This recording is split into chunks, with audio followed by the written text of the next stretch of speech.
بسم اللہ الرحمن الرحیم اللہم یا رحمن یا رحیم و یا ارحم الراحمین وصلی علی من ارسلتہ رحمتا للعالمین۔ نہایت ہی واجب الاحترام بزرگان محترم، برادران عزیز، حسد اور جلن ایک ایسا جرم ہے جو انسان کو تباہ کرتا ہے، حاسد کو بھی برباد کرتا ہے، وقتی طور پر محسود کا بھی نقصان ہو جاتا ہے۔ یعنی حاسد آدمی وہ ہے جو اپنے حسد کی آگ میں ہر وقت جلتا رہتا ہے۔ کسی آدمی کی اچھی چیز کو دیکھ لیا، اس کی اچھی صورت کو دیکھ لیا، اس کے اچھے لباس اور وضاقت یا رہن سہن کو دیکھ لیا، اس کی اچھی سواری کو دیکھ لیا، تو اسی سے دل کے اندر جلن پیدا ہو گئی۔ اب حاسد کا مطلب کیا ہے؟ ایک ہوتا ہے حسد اور ایک ہوتا ہے غبطہ، رشک کرنا۔ حسد کا یہ مطلب ہے کہ حاسد کو حسد ہو گیا، وہ یہ چاہتا ہے کہ اے اللہ اس سے نعمت کو چھین لے، میں کسی صورت اس پر راضی نہیں ہوں کہ یہ ان نعمتوں کا مستحق ہے یا یہ نعمتیں اس کو ملنی چاہیے۔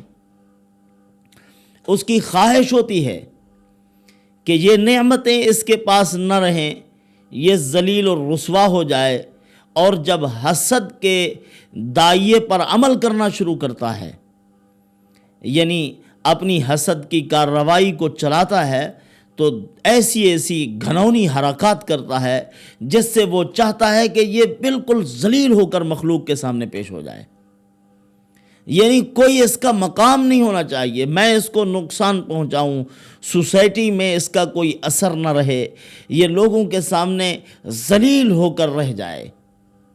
اب وہ اپنے اس کے تقاضے پر، حسد کے تقاضے پر عمل شروع کرتا ہے، اپنی زبان چلاتا ہے، قسم و قسم کی باتیں کر رہا ہے، اور خود حسد کی آگ میں جل رہا ہے، ہر وقت دانت پیس رہا ہے کہ کسی طریقے سے میں اس کو ذلیل کر لوں۔ رسول اللہ صلی اللہ علیہ وسلم پر اللہ پاک نے قرآن مقدس کو نازل فرمایا، آخری صورتوں میں حسد کا علاج بتلایا گیا ہے۔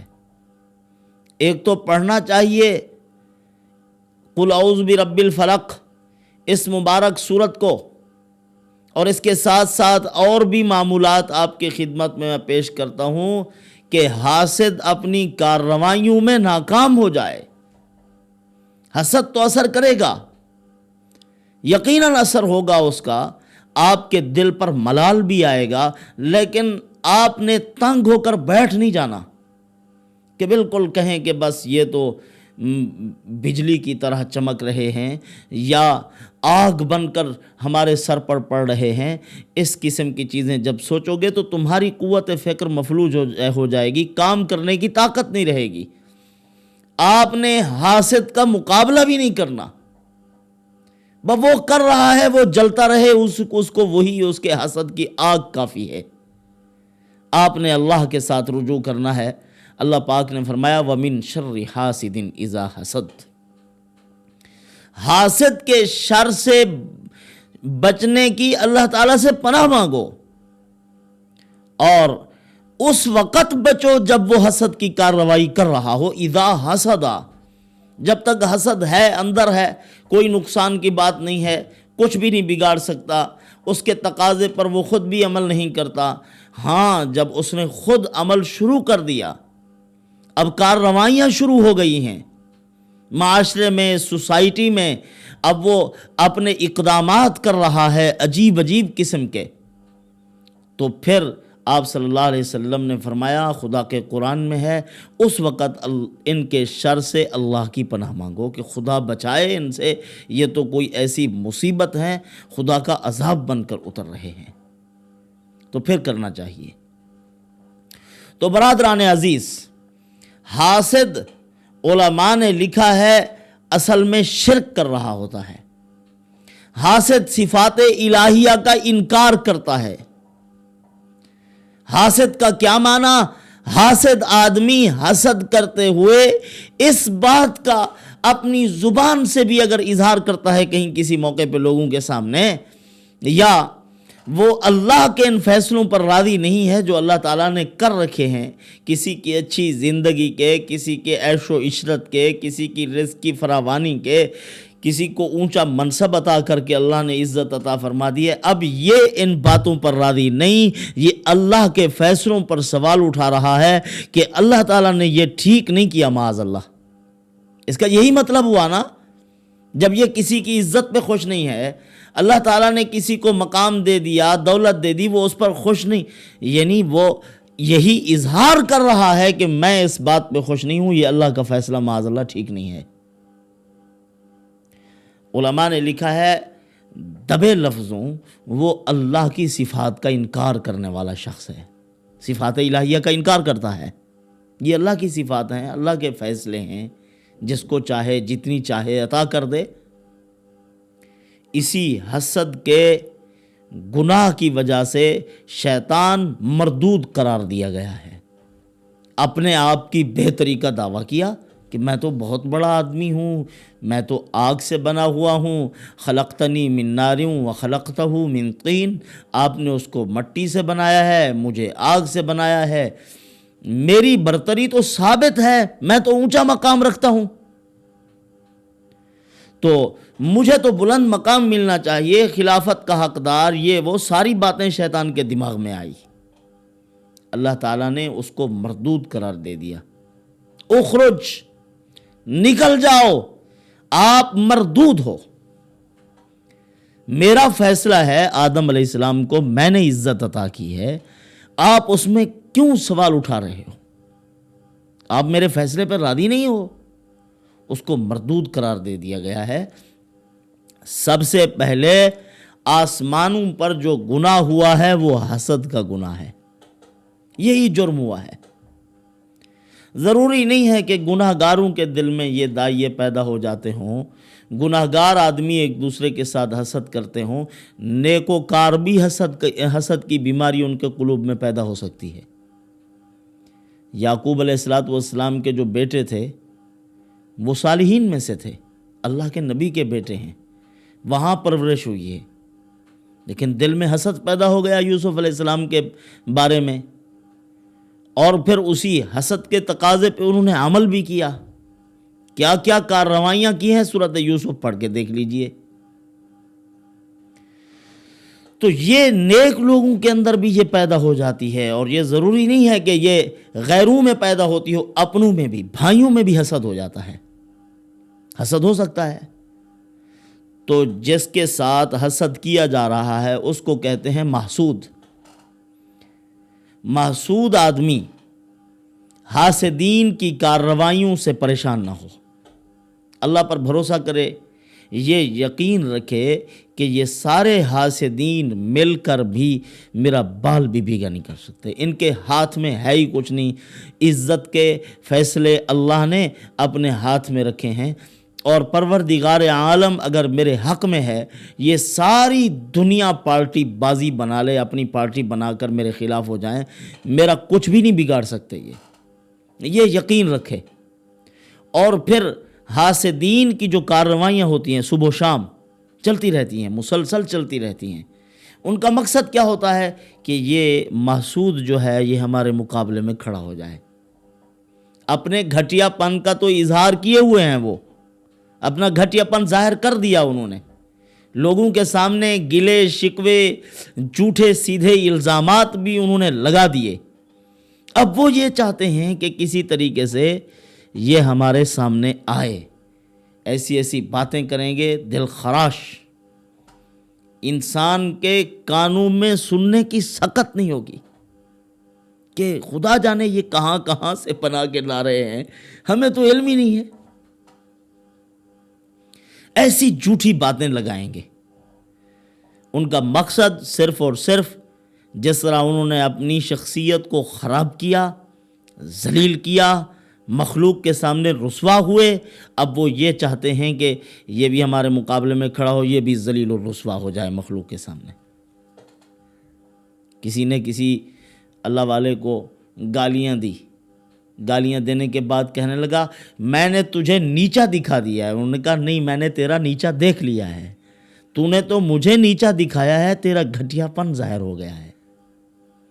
یہ گھٹیا پن اپنا تو ظاہر کر چکے ہوتے ہیں عوام میں، لوگوں کو بھی پتہ چل جاتا ہے یہ بدبخت آدمی ہے یار، پتہ نہیں وہ جس کے ساتھ حسد کیا جا رہا ہے اس کو بھی لوگ جانتے ہیں، لوگوں کو معلوم ہے کہ وہ کیسا آدمی ہے۔ تو اس کے حسد کو بھی لوگ سمجھ رہے ہیں کہ یہ فتنہ پرداز آدمی ہے، یہ جہاں بیٹھتا ہے شرارت کے سوا اس کو کوئی کام ہی نہیں ہے، یہ نقصان کرنے والا آدمی ہے، اس اللہ والے کے خلاف یہ جھوٹی کارروائیاں کرتا ہے، اس کی اہمیت معاشرے میں ختم ہو جاتی ہے۔ حاسد کی شیطانی عمل ہے یہ، حاسد اپنا وقار کھو بیٹھتا ہے کہیں بھی کسی مجلس میں، چاہے سفید داڑھی کے ساتھ بیٹھا ہو، وہ مقام دینے کے لیے لوگ تیار نہیں ہوتے جتنی کہ ایک شریف انسان کا مقام ہونا چاہیے۔ تو رسول اللہ صلی اللہ علیہ وسلم نے بھی فرمایا وَمِن شَرِّ حَاسِدٍ اِذَا حَسَدَ، حسد سے اس وقت اللہ کی پناہ مانگو جب حاسد حسد کرنے لگے، جب وہ اپنی کارروائیوں میں لگ جائے، پریشان کرنا شروع کر دے، اس وقت اللہ کی پناہ پکڑیے، اللہ کے قرب میں آئیں۔ حسد سے بچنے کے لیے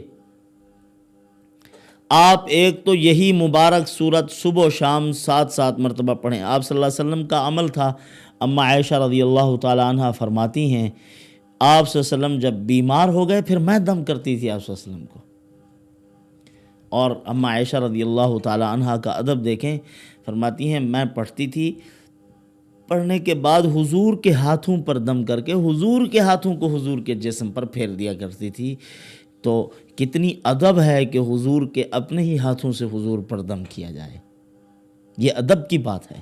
یہ صورتیں حضور صلی اللہ علیہ وسلم کی زندگی کا اہتمام رہا ہے، آخری وقت تک آپ صلی اللہ علیہ وسلم جب رات کو بستر پر سونے لگتے ان مبارک صورتوں کو پڑھا کرتے تھے۔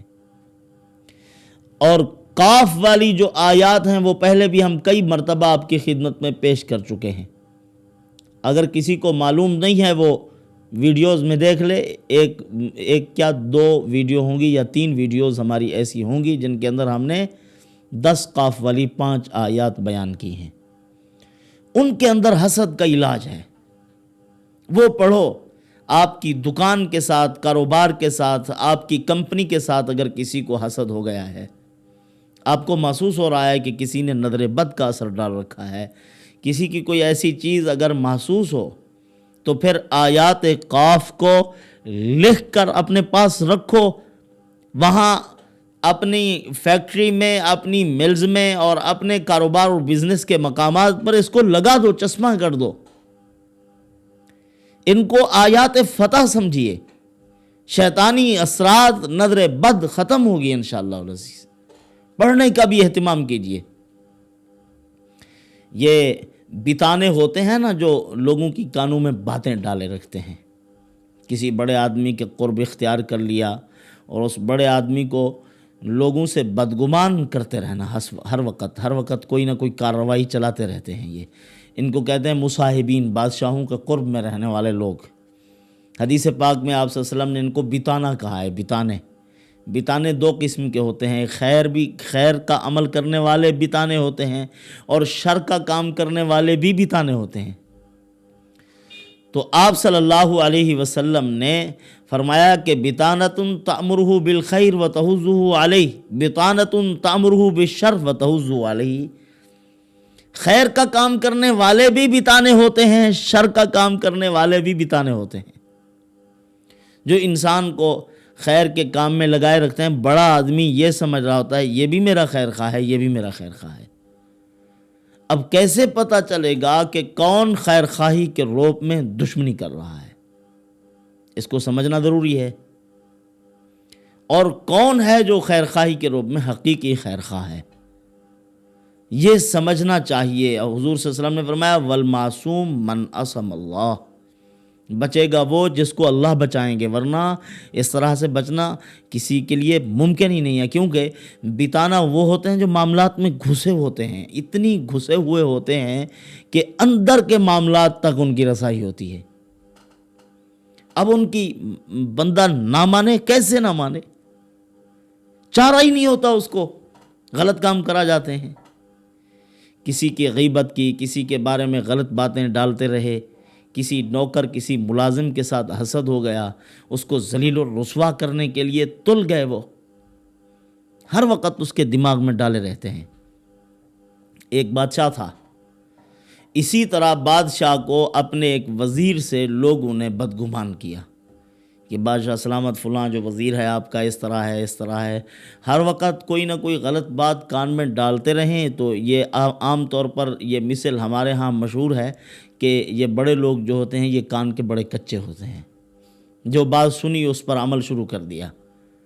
ایسے بڑے بڑے لوگوں نے ایسے فیصلے کیے ہیں، جس نے آ کے پہلے لگا دی اور مظلوم بن کے اپنے آپ کو پیش کر دیا، تو اس نے اس کے آنسو دیکھ کے اس کے حق میں فیصلہ کر دیا، بعد میں پتہ چلا کہ وہ حق پہ تھا ہی نہیں، وہ تو ظالم تھا بدبخت، رو کے اپنا مسئلہ حل کرا گیا ہے۔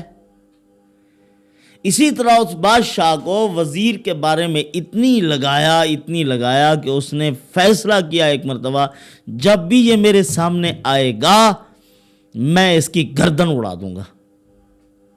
اور اپنے نوکروں چاکروں کو بھی کہا کہ جب بھی یہ آئے، جلاد جو ہوتے تھے پہلے زمانے میں بادشاہوں کے ساتھ کھڑے ہوتے، مارنے والے، قتل کرنے والے، حدود جاری کرنے والے، ان کو کہا کہ جب بھی یہ آئے اس کی گردن اڑا دینا۔ انہوں نے کہا ٹھیک ہے بادشاہ سلامت، جب بھی یہ آئے گا ہم اس کی گردن اڑا دیں گے۔ تو جب وہ روزانہ آئے، بادشاہ کا طیش ختم، اس کا غصہ ختم۔ بادشاہ حیران کہ میں اتنی غضبناک ہوتا ہوں، جب یہ آتا ہے تو میرا سارا غصہ ختم ہو جاتا ہے، پتہ نہیں اس کی وجہ کیا ہے، اس کی کیا وجہ ہے، کیوں ایسا ہو جاتا ہے۔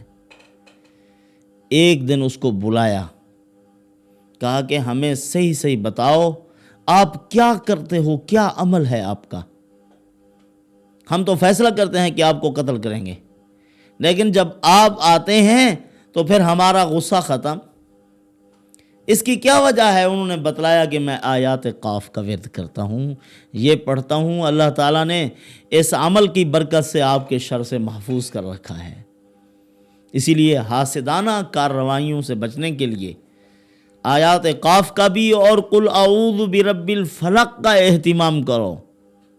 آپ کے ہر چیز سے، آپ کی زندگی کے ساتھ جو جو چیزیں متعلق ہیں ان سے اللہ پاک حاسدین کے اثرات کو زائل کر دیں گے۔ ان اللہ علی کل شیء قدیر وان اللہ قد احاط بکل شیء علما۔